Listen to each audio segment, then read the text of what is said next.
शुक्राना, अनंतम शुक्राना। गुरुजी ऐसे ही सबको बुलाते रहे अपने दरबार में, और जहां जहां उनका हुक्म है वैसे वैसे ही सेवा लेते हैं वो। उनकी लीला वही जानते हैं, हम कुछ नहीं जानते हैं। पीछे थोड़े टाइम पहले कई लोगों ने मंथली सत्संग स्टार्ट किया, और कई संगत ने बोला कि अब हर महीने आया करो। हमने जाना भी शुरू किया, इवन अमृतसर भी हम काफी गए, 8-10 महीने तक गए। और भी जगह गुरुजी ने बुलाया, पर फिर बीच में गुरुजी ने हुक्म दिया कि नहीं, मंथली सत्संग नहीं करना। क्या होता था कि संगत बहुत ज्यादा हमारे से कनेक्ट होना शुरू हो गई थी गुरुजी की जगह। तो हर जगह ये मैसेज जाने लगा, आंटी आती हैं हर महीने, नाम भी नीचे डाल देते थे वो कि बुलबुल आंटी और अन्य सेवादार ऐसे करके। तो वो जब मैं यूएस में गई तो गुरुजी ने वहां बड़े सारे थॉट्स क्लियर किए, बहुत कुछ सिखाया। 2-2.5 महीने वहां पे बिठा के वहां भी सत्संग कराए, और फिर गुरुजी ने ये सारी चीजें बंद कराई कि नाम नहीं होना चाहिए किसी का, क्योंकि संगत को सिर्फ हमें प्रभु से कनेक्ट होना है, और आपस में हमें किसी भी संगत को एक दूसरे से कनेक्ट नहीं होना होता। क्योंकि वो आप फिर जब कनेक्शन अपना दे देते हो तो इसका मतलब आप एक मीडिएटर बन जाते हो, जो कि गुरुजी को बहुत प्रॉब्लम है मीडिएटर नाम से। हमें मीडिएटर कभी नहीं बनना चाहिए, हमें सिर्फ वो एक जरिया बनाते हैं गुरुजी कि आप संगत को जोड़ रहे हो और उनकी उस्तत कर रहे हो, उनके गुणगान कर रहे हो। गुरुजी कहते हैं अपना कर्म करके तुम वहां से वापस जाओ। क्योंकि अगर चलो 2 महीने 3 महीने 4 महीने, पता नहीं, ये तो इनकी मर्जी है, हम भी नहीं जानते कितने टाइम ये सेवा लेते हैं। लेकिन जब ज्यादा टाइम हो जाता है ना, तो वहां पे ना इफ एंड बट बड़े शुरू हो जाते हैं, क्योंकि वहां के सेवादार भी होते हैं। तो धीरे धीरे होता क्या था कि मैं आज पता नहीं क्यों गुरुजी शेयर करा रहे, क्योंकि प्रिया आंटी ने कहा अगले महीने की भी डेट दे दो। तो मैंने बोला चलो दे तो दी, पर हमें बाहर जाना है तो हम रात को एक रात पहले आएंगे। पर यहाँ बैठे बैठे गुरुजी ने कहा कि कर लो अगले महीने, लेकिन बंधो मत कहीं पे भी। क्योंकि कई बार क्या होता है, संगत बहुत अच्छी होती है, उनको समझ में आती है चीजें। जैसे कि आंटी, बुजुर्ग आंटी बैठे हैं, सत्संग के बीच में इन्होंने मेरे को ऐसे करके बोला कि ये गुरुजी किस रूप में आके हमें अप्रिशिएट करते हैं वही जानते हैं। ना वो आंटी मुझे जानती, ना मैं उनको जानती हूँ। कहते हैं ना, जब कोई टीचर क्लास संभाल रही होती है, कोई मॉनिटर खड़ा होता है, तो कई बार बड़ा अच्छा लगता है प्रिंसिपल को, तो वो किसी से कहलवा लेते हैं कि ये क्लास बड़ी अच्छी है, यहाँ की मैनेजमेंट बड़ी अच्छी है। तो आंटी ने एकदम से बड़े प्यार से मेरे कान में बोला कि तुम्हारी सेवा बहुत अच्छी है। तो मैं बड़ी हैरान हुई, शुक्राना गुरुजी, ना जान ना पहचान, कैसे गुरुजी संगत से कहलवा रहे हैं, जबकि बीच में तो कोई बोलता भी नहीं है। तो वो हमें नंबर वही देते हैं। और मैं आपको बताऊं, नंबर सेवादारों के भी कटते हैं। ये ना सोचो कि सेवादार गलती नहीं करते हैं। जैसे कि आज बर्तनों की बहुत ठक ठक हुई थी, तो हम हमेशा कहते हैं कि व्याख्या जब चल रही होती है तो कुछ भी मत किया करो। इवन गुरुजी को अपने टाइम में ये कागज भी हिलता है ना, जब नैपकिन भी हिलता है, वो भी उनको पसंद नहीं आता, कि उसकी भी आवाज नहीं आनी चाहिए, कि टिश्यू पेपर भी हिल रहा है। इतना पिन ड्रॉप साइलेंट गुरुजी के टाइम पे अपने मंदिर में उनके होता था कि आवाज नहीं बिल्कुल आए। और वही चीज आज जब गुरुजी देखते हैं मेरी संगत ऐसा करती है तो बहुत खुश हो जाते हैं। लेकिन कई बार हम बोलते हैं सेवादारों को कि आप उस समय मत सेवा किया करो, आप भी बैठ के व्याख्या सुना करो। तो ये मत समझो कि गलतियां तो सबसे होती हैं, ये नहीं कि संगत से ही होती है। धीरे धीरे सब समझ रहे हैं, सेवादार भी इतने टाइम से सेवा में जाके डांट खा के हमारे जैसे निकम्मे भी सीख ही गए हैं। कहते हैं ना, जिसको कुछ नहीं आता था तो गुरुजी ने उसको भी अपना बना लिया और खड़ा कर दिया। ये जब इनकी नजरें इनायत हो जाती है ना, कुछ भी कर सकते हैं ये। बस इनको ये एक ही बात कहते हैं कि तुम्हारा कनेक्शन जो है ना, तुम किसी का फोन नंबर ना लिया करो आपस में। अगर आपको बात करनी है, सिर्फ गुरु की बात करनी है, तो आप नंबर ले सकते हो। अगर आपके मन में कोई थॉट्स हैं जो क्लियर नहीं हो रहे हैं, जैसे कि बड़े छोटे छोटे थॉट्स होते हैं, कई बारी संगत बड़ी पुरानी भी जुड़ी हुई है, बहुत संगत में आते हैं, लेकिन फिर भी उनके मन में ना थॉट्स चलते रहते हैं। मेरे घर ही खुद बहुत संगत अमृत वेला में आती है, और वैसे भी संगत आती है, तो आरती करते समय बोल देते हैं कि नहीं, ऐसे टाइम होता है जो हमारे 4-5 डेज होते हैं तो हम आरती नहीं कर सकते। ऐसा कुछ नहीं गुरुजी ने कहा, क्योंकि ये सब चीजें तो गुरुजी ने हमें वहमों से निकाला है। अब आपको मैं उदाहरण देती हूँ कि जैसे जिसके घर सत्संग होता है, हम उन्हीं से वो वगैरह लगवाते हैं, जोत जगवाते हैं। पर जब हमारे यहाँ सत्संग होता है, मंथली होता है, कोई भी बड़ा सत्संग, कुछ छोटा भी होता है, तो हम जो मंथली सत्संग होता है हम उसमें किसी भी संगत से जोत जगवा देते हैं और किसी भी संगत को उठा के भोग लगवा देते हैं। पर उस समय हम किसी को ये थोड़ा पूछते हैं कि तू किस अवस्था से गुजर रहा है। और कितनी बार ऐसा हुआ गुरुजी ने उन्हीं लड़कियों से भोग लगवाया जिनको शायद फर्स्ट या सेकंड डे था। वो बाद में उन्होंने कहा कि अरे हमें तो लग रहा है हमसे गलती हो गई। नहीं, क्योंकि मालिक का हुक्म था कि तुम्हारे इफ एंड बट मैंने दूर करने हैं, वहम दूर करने हैं तुम्हारे।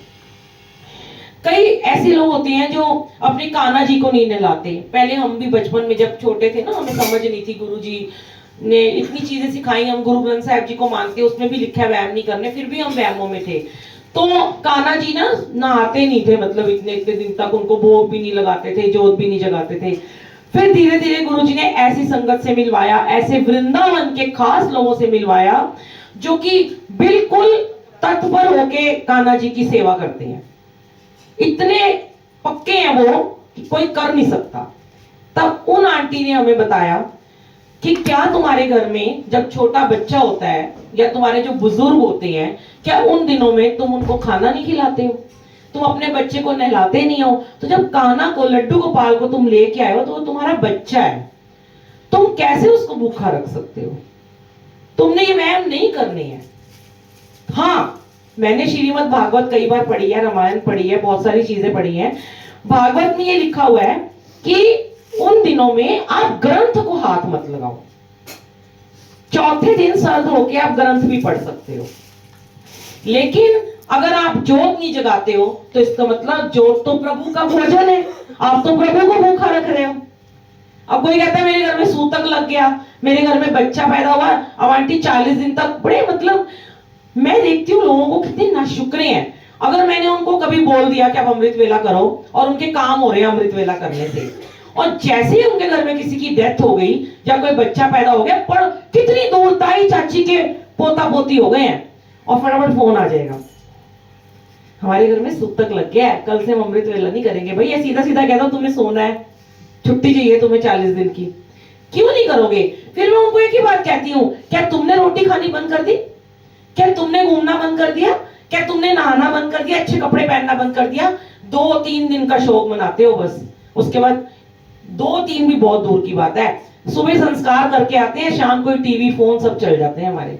ऐसे ऐसे मैंने लोग देखे हैं जिसके हस्बैंड चले गए हैं और वो व्हाट्सएप पे शाम को होती हैं।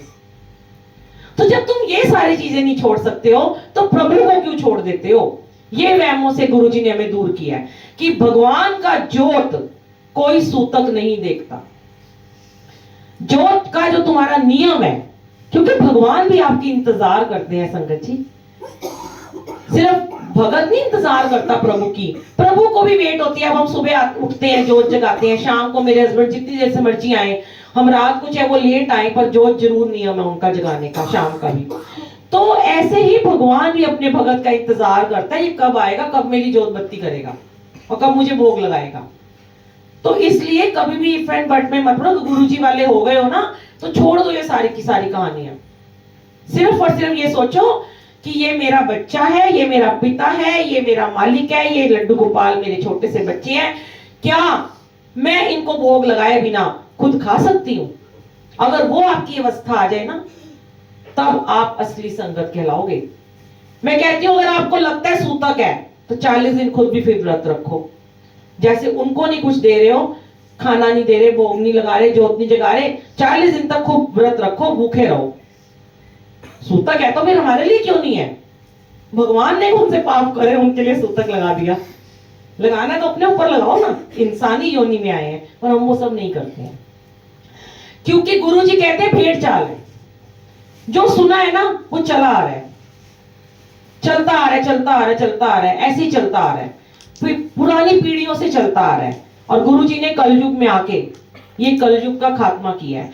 जितने भी इफ एंड बट थे ना, जब तक मैं थी ना इफ एंड बट में, हमेशा मैं दुखी ही रहती थी, कभी खुश नहीं रहती थी। बहुत भक्ति करती थी बचपन से, बहुत पाठ पूजा, बहुत 7 साल की उम्र से गुरुद्वारे की सेवा करनी, मंदिरों में जाना, सत्संग कीर्तन सब कुछ करना, दुखियों की सेवा करना, नारी निकेतन, गरीब बच्चे, बड़ी हुई सबकी सेवा की, पर मन खुश नहीं था। बहुत पाठ करती थी, सुखमनी साहब भी कर लिया, जपजी साहब भी कर लिया, जाप साहब भी कर लिया, रहरास साहब भी कर लिया, माता रानी की। एक समय था कि मेरे स्टूडियो में रोज आना की मतलब शुक्रवार को तो समझ लो 7 तरह की आरतियां होती थी। कौन सी वैभव लक्ष्मी, कौन सी संतोषी माता, कौन सी लक्ष्मी माता, हर बार की आरती होती थी और अरदास होती थी। स्टाफ पूरा बोर होता था कि ये क्या कर रही हैं, हमें खड़ा कर देती हैं अपने साथ 15-20 मिनट के लिए। वो सब छुड़ा दिया जिस दिन इन्होंने ये सिखा दिया कि मैं तुम्हारे मन में हूं। जैसे कई लोगों को होता है, कुछ आंटियां अभी भी लास्ट टाइम आए थे, बहुत अच्छे से आज सबको समझ में आ रहा था, चुपचाप जाके बैठ रहे थे। कुछ हो सकते जो पहली बार आए थे तो उनको लग रहा था हमें आगे बैठना है, ये बाद में आए हैं, पर इन्हें गुरुजी ने आज आगे क्यों बिठाया, इनकी मर्जी। आप पहले आपको पीछे बिठाया, उनकी मर्जी भाई। अब उनकी मर्जी में क्यों दखल अंदाजी करते हो? क्या वहां बैठ के गुरु, आप वहां बैठोगे तो गुरुजी आपको नहीं देख रहे हैं क्या? इन्हीं को थोड़ा ना देख रहे हैं। ये तो डर के मारे फिर चुप बैठते हैं, जो आगे होते हैं बातें तो पीछे वाले कर रहे होते हैं, उन्हें डर नहीं होता। पर सबसे पहले गुरु की नजर पीछे वालों पे होती है, कोने कोने में जो दुबक के बैठे होते हैं। कौन धीरे धीरे चुप चुप के फोन देख रहा है, कौन चुप चुप के बातें कर रहा है, कौन व्हाट्सएप चला रहा है, सब गुरुजी उनको देख लेते हैं। तो जहां भी आपको संगत बिठाए, देखो घर है, मालिक ने इतने सुंदर सुंदर घर दिए हुए, छोटे हैं बड़े हैं जैसे भी हैं। अब दरबार में तो सारे नहीं ना बैठ सकते ना, सेवादार तो अपने तरीके से क्यों हम पीछे बिठाते हैं, पता है इसका भी कारण है कि जब पीछे वालों को पहले चाय प्रसाद मिल जाएगा ना, तो जो आगे बैठेंगे फिर वो डिस्टर्ब नहीं होंगे। अगर हम आपको पहले आगे बिठा देंगे फिर इनको पीछे बिठाएंगे तो टक्करे मारते हुए इनको सेवादार जाएंगे। अब आप लोगों ने चाय प्रसाद ले लिया, आपकी लिव लग गई अच्छे से, आप ध्यान में बैठे हो, आपको कोई डिस्टर्ब नहीं कर रहा। सत्संग के कुछ तौर तरीके होते हैं, ऐसे नहीं होता हर कोई सेवादार खड़ा होकर बन जाता है कि सेवा कर लो, चलो सेवादार बन गए। करना ही क्या होता है, गद्दी तो लगानी होती है, कर क्या है, गुरु जी का स्वरूप रखा, लंगर बनाया। पर ये तो चलो 50, 60, 70, 100 संगत होगी, 1,000, 2,000 संगत में गुरुजी हमें खड़ा कर देते हैं। हमारे टेस्ट होते हैं वो, कि वो देखते हैं कि तू 50 को तो संभाल लेती है, अब तू 500 को कैसे संभालेगी। पर वहां भी एक सेकंड नहीं बैठने थे, एक पैर वहां, एक वहां भाग रहे होते, एक वहां भाग रहे होते हैं, इधर भाग रहे होते हैं, उसको चुप ऐसे सेवादार खड़े होते हैं। तो वो हमारे टेस्ट होते हैं कि अगर इतनी संगत में भी मैनेजेबल है तो इट मींस कि आप सही सेवादार हो। लेकिन एक आंटी ने आज आते ही बोला, मैं तो भूल गई कौन से थे, कि कोई बात हुई थी, उन्होंने कहा कि सेवा की बात हो रही थी। तो मैंने आंटी को बोला, आंटी अगर सेवादार पहले खुद रूल फॉलो करेगा तभी संगत से करवा भी सकता है। पहली बात तो अगर सेवादारी रूल नहीं फॉलो कर रहा, तेज तेज आवाज में बात कर रहे हैं, बहस कर रहे हैं, बातें कर रहे हैं, जोर जोर से बोल रहे हैं, बैठने को भी अगर कहना है ना, बैठ जाओ संगत को, तो इशारे से कहना है। तेज आवाज में सेवा, कई जगह आपने देखा होगा, बड़े बड़े गार्डन में, बड़े बड़े फार्म हाउस में सत्संग होते हैं, इतना शोर होता है ना, सेवादार इतनी जोर जोर से बोल रहे हैं, ओए चाह ले आ, ओए प्रसाद नहीं मिला, ओए। मतलब मेरा तो दिल घबराता है, मुझे, मैं कहती गुरुजी मुझे तो यहाँ बुलाया ही मत करो, क्योंकि मैं किस किस को यहाँ रोकूंगी ना। और फिर वाकई में या तो मुझे मत जाने ही नहीं देते गुरुजी, और जाने देते हैं तो फिर खड़ा करके सबकी ऐसी की तैसी हो जाती है। क्योंकि सेवादार भी गलती नहीं कर सकता। अगर टीचर गलती करेगा तो बच्चे तो ऑटोमेटिकली गलती करेंगे। कहते हैं बड़े जो करते हैं वही छोटे करते हैं, हम माँ बाप जो करते हैं वही हमारे बच्चे भी सीखते हैं। सबसे पहले सेवादारों को होना चाहिए कि वो बिल्कुल मैनेज तरीके से हर काम करें। आप उसके बाद अपेक्षा कर सकते हो संगत से, वरना आपका कोई राइट नहीं है संगत को कुछ भी कहने का। फोन आता है, सेवादार अपना फोन उठा के फटाफट बाहर जाके बातें कर रहे होते हैं, अरे बड़ा अर्जेंट फोन आ गया। हमारे यहाँ देख लो अब जितने सेवादार हैं, मजाल है कि अगर वो पूरा टाइम फोन उठा ले, इवन इंक्लूड मी, कुछ भी हो जाए, मर भी जाएगा ना कोई घर में, रिश्तेदारी में, हमें नहीं पता। ये तब पता चलेगा जब यहां से फोन निकल के बाहर जाएंगे, ऑन होगा, दुख है सुख है सब तेरा। ये नहीं कि अब दुख आ गया तो सेवा छोड़ के भगमग मचा लो, जा रहा हूं मैं, जा रहा हूं। पहले ऐसे ही करते थे सेवादार, मैं भी जिनके साथ जुड़ी थी, धीरे धीरे गुरुजी ने छटाई करी सारे सेवादारों की। अब वो अपने सेवादारों को भी ऐसे एक्यूरेट बना देते हैं कि तुमने गलती करनी नहीं है, जहां गलती हुई वहां तुम्हारे को, कहते ना टीचर होती है पॉइंट करते हैं गुरुजी प्रिंसिपल स्कूल में, तो जो गलती टीचर ज्यादा करती है उसको फटाफट हटा देते हैं, चल तेरा काम खत्म, तुम जाओ, डिस्क्वालीफाइड हो गए हो। ऐसे ही सेवादार होते हैं। तो इसलिए खुद भी आप सेवादार बन सकते हो। आजा बेटा अंदर आइए। कभी भी आप ये मत सोचो कि आप सेवादार नहीं बन सकते। पता है क्यों? क्योंकि जिस दिन आपने आके अपने आप को डिसिप्लिन में कर लिया ना इधर देखो ना उधर देखो, ना इसको देखो ना उसको, वो क्या कर रहा है, खुद को सुधार लो। कहते हैं ना, कहते हैं अगर आपने खुद को सुधार लिया दुनिया पूरी खुद सुधर जाएगी। हम करते क्या, हम दूसरों को सुधारते हैं। कई बार सत्संग में कुछ लोग यहाँ पे टेकना मत था, कई बार ना सत्संग में ही ना मतलब छोटी छोटी बातें होती हैं कि जैसे मेरे फोन में प्लेलिस्ट चल रही थी, अब वो बंद हो गया, नेट नहीं आ रहा, मैंने अपना दूसरा फोन ऑन किया। अब कई बार क्या होता है, वो जो सत्संग प्लेलिस्ट बनाई थी नहीं चली, दूसरी तरफ की प्लेलिस्ट में एक के बाद एक चला रही हूँ। यहां तक भी संगत बोल देती है सेवादारों को जाके कि बुलबुल आंटी भी तो अपना फोन चला रही है। उनको नहीं पता कि मैं कर क्या रही हूँ अपने फोन में। तुम दूसरों की गलतियां देखने बैठ जाते हो फटाफट कि वो गलती नहीं भी कर रहा तो भाई इसकी गलती इसको दिखा दो कि इसने गलत की है। ये नहीं पता हम प्लेलिस्ट चला रहे हैं तो उनको लगता है कि ये भी तो कर रहे हैं। ऐसे ही होता है। कई बार ना पुरानी संगत आती है, जैसे सत्संग शेयर करने लोग आते हैं, तो मैं भी बहुत जगह जाती थी, तो मैंने देखा वो लोग सत्संग शेयर जो पुरानी संगत को बुलाते थे ना, वो खुद ही फोन का यूज कर वीडियो बना रहे होते थे। तो मैं तो डरती नहीं उनसे, मैं बोल देती थी अंकल आंटी आप प्लीज फोन बंद कर दो। तो उनको लगता था अरे हम तो गुरुजी के टाइम की संगत है, हमें कोई ऐसे कैसे कह सकता है। पर अभी आपने कितनी सुंदर व्याख्या सुनी ना, प्रभ का सिमरन सबते ऊंचा, जिसने ध्यान से सुनी होगी उसमें आपने 2 लाइन सुनी होगी। अकबर को भी पंगत में बैठ के लंगर खाना पड़ा। हमारी क्या औकात है, वो राजा था। जब गुरुजी ने कहा राजा भिखारी सब आमने सामने बैठ के जमीन पे बैठ के लंगर खाएंगे, सब एक बराबर हैं, तो फिर कौन वीआईपी और कौन पुरानी संगत है। और जब पुरानी संगत आ जाती है पागल ही हो जाते हैं सारे, फोटो खिंचवाने लग पड़ते हैं।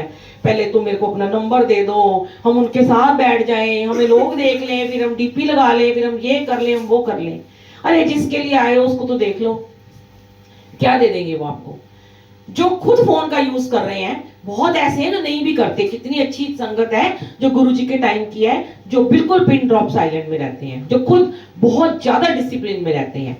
पर कुछ 1-2 हैं जो नहीं मानते हैं, नाम हम नहीं शेयर करते हैं, वो नहीं मानते हैं। फिर हम हाथ जोड़ देते हैं गुरुजी को, गुरुजी आप ही देख लेना, चाहे आपके दोस्त थे, चाहे आपकी बहन थी, चाहे जो मर्जी था, ये खुद देख लेना इनको। क्यों गुरुजी कहते हैं 2 बार बोला करो, 1 बार बोलो, 2 बार बोलो संगत को भी, तीसरी बार उसे मत बोला करो, क्योंकि तीसरी बार मैं बोलूंगा ब्रह्मा विष्णु महेश, ब्रह्मा भोले, विष्णु भोले, महेश बहुत गुस्से वाले। त्रिनेत्र, तीसरा नेत्र खुलता है। 2 बार तो वो 2 आंखों से देखते हैं, एक आंख से फिर दूसरी आंख से, नहीं मानता तब उनका तीसरा नेत्र खुल जाता है और फिर आता है उन्हें गुस्सा, और फिर हमारे बढ़ते हैं कर्म, जिसको कटवाने हम यहाँ पे आते हैं, कटवा नहीं पा रहे हैं, बढ़ा रहे हैं अपने कर्म, अनजाने में बढ़ा रहे हैं, क्योंकि पता ही नहीं है, कोई बताने वाला ही नहीं है। क्योंकि सत्संग में यही होता है, चल तू खड़ा हो जा, तेरी बीमारी, गुरुजी भी ऐसे ही करते थे। आज गुरुजी ने सत्संग की मर्यादा को भी बहुत चेंज कर दिया, थॉट्स दिए हमें कि ये बोलो ये बोलो ये बोलो, क्योंकि बीमारियां प्रॉब्लम्स तो ठीक करी हैं, वो तो हम सब बताते हैं, लेकिन सत्संग करना कैसे है, उसकी मर्यादा क्या है, वो आपको बहुत कम लोग बताएं। जिस दिन आपने अपने आप को सोच लिया कि मैं डिसिप्लिन वाला हूं, मैं अपना सेवादार खुद हूं, कोई आपके साथ में बोल रहा है, बातें कर रहा है, उसको प्रसाद मिला नहीं मिला, चाय मिली नहीं मिली।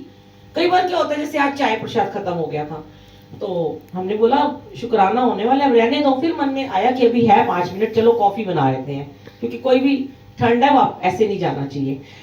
पर कुछ लोगों की आंखें लगी होती हैं, ये मेरी सहेली बाद में, इसको तो चाय नहीं मिली अभी तक। क्यों आपका ध्यान है उन चीजों की तरफ? आपका ध्यान सिर्फ 1-to-1 कनेक्शन मालिक की तरफ है, गुरबानी जो चल रही है। मैंने उस दिन भी एक बात बोली थी, पीछे कल परसों की बात है, कि कोई ये बता दे कि आज दूसरा शब्द कौन सा चला था, तीसरा कौन सा चला था, आपको नहीं पता होगा, पता होना चाहिए। हमारे प्रिंसिपल टीचर के थ्रू खुद पूछ सकते हैं, बताओ तुमने चैप्टर में आज क्या पढ़ा, यही बता दो आज कितने शब्द चले थे, इतना भी नहीं पता होगा। ये ध्यान होना चाहिए आपका, कि पता होना चाहिए कि मैंने कौन सा शब्द सुना था, दूसरा कौन सा था, पहला कौन सा था, आखिरी कौन सा था। बहुत कम लोग हैं जो बता पाते हैं। तो शुक्राना है मेरे मालिक का। बख्शिश दे, यही हम कहते हैं, आप सबको ऐसी बख्शिश दे दो, ऐसी सोची बख्शो, ऐसी सद्बुद्धि दे दो कि हम गलत काम कर ही ना पाए। अभी आपने सुना ना, सतगुरु शुक्र तेरा, तूने थामा हाथ मेरा, अपनी सेवा में लगाया, गलत राहों पे चलने से हमें बचाया। तो कोशिश किया करो, जैसे ही मत्था टेकते हो अपने दुख यहाँ मत दिखाया करो किसी भी सत्संग में जाके, बस ये मांगा करो, हे गुरुजी, हे वाहिगुरु जी, सर्वत का भला करना, मुझसे पहले मेरे पड़ोसी का भला कर देना। आपके पास कोई चीज नहीं है ना, एक बार कह देना, अरे मेरे पड़ोस, मैं तो अकेली हूँ, मेरा तो एक ही बच्चा है, मेरे पड़ोसी के 3 बच्चे हैं, वो स्कूटर पे जाता है, गुरुजी पहले उसको कार दे देना। मैं कहती हूँ आपको उससे लंबी कार गुरुजी दे देंगे तुरंत। पर मांगो, मांग के देखो, वो भी गुप्त अरदास। ये ना अगले दिन उसके पास कार आ गई तो उसको सुनाने चले गए, मैंने तेरे लिए अरदास करी थी। कितना समझाऊं गुरुजी, इतनी बातों में बातें निकलती हैं, हम करते ही हैं, हमने कर्म बढ़ाते हैं, उसका बच्चा नहीं हो रहा, वो आंटी अब मेरे लिए अरदास कर दो, हम तो खैर करते ही नहीं है, वो बैठे हम क्या करो। बहुत लोग हैं जो कहते हैं अच्छा चल मैं तेरे लिए अरदास कर देती हूँ। अब भैया उसके कर्म, बेचारे ने अपनी तपस्या करी, अपनी पूजा करी, उसके कर्मों में बच्चा दे दिया, पर अपने आप को फेमस कर लिया। अरे मैंने तेरे लिए अरदास करी, देख तेरा 8 साल से बच्चा नहीं था, तेरा बच्चा हो गया। किससे जोड़ रहे हो? खुद से जोड़ रहे हो। पर आपको जोड़ना इनसे है। अगर वो आपको आके कहता भी है ना, किसी को बोल भी देता है ना, आंटी ने करी है, नीवे हो जाओ, अरे नहीं नहीं नहीं, मेरा कुछ नहीं है, मेरा मुझ में कुछ नहीं, जो कि 600 तेरा, मैं कौन हूं, मेरी क्या औकात है। बेटा ये तो आपकी अरदास लगी है, ये तो आपकी भक्ति का फल मिला है, हम कुछ नहीं है, हमारे तो कर्म बड़े माड़े हैं, हमें ही नहीं अभी तो मिल रहा, तुम्हें कैसे हम दिला देंगे। ये इनके ऊपर तब भी सारी बात डाल दिया करो, बड़े खुश होंगे मालिक। कोशिश किया करो कि प्रभु को आगे रखो, हर चीज में उनको ही आगे रखो। प्रभु का सिमरन सबसे ऊंचा, सुना ना आपने, सबसे ऊपर प्रभु का नाम। इंसान तो कुछ है, आज है कल है, मर जाएंगे कल है ही नहीं, जिंदगी खत्म हो जाएगी, कोई और आके खड़ा हो जाएगा। लेकिन कभी भी किसी को हावी मत होने दो अपने ऊपर, सिर्फ प्रभु को हावी होने दो, बस उनके गुणगान करते जाओ और उनकी महिमा गाते जाओ, शुक्राना करते जाओ। थैंक यू सो मच गुरुजी, लख लख शुक्राना।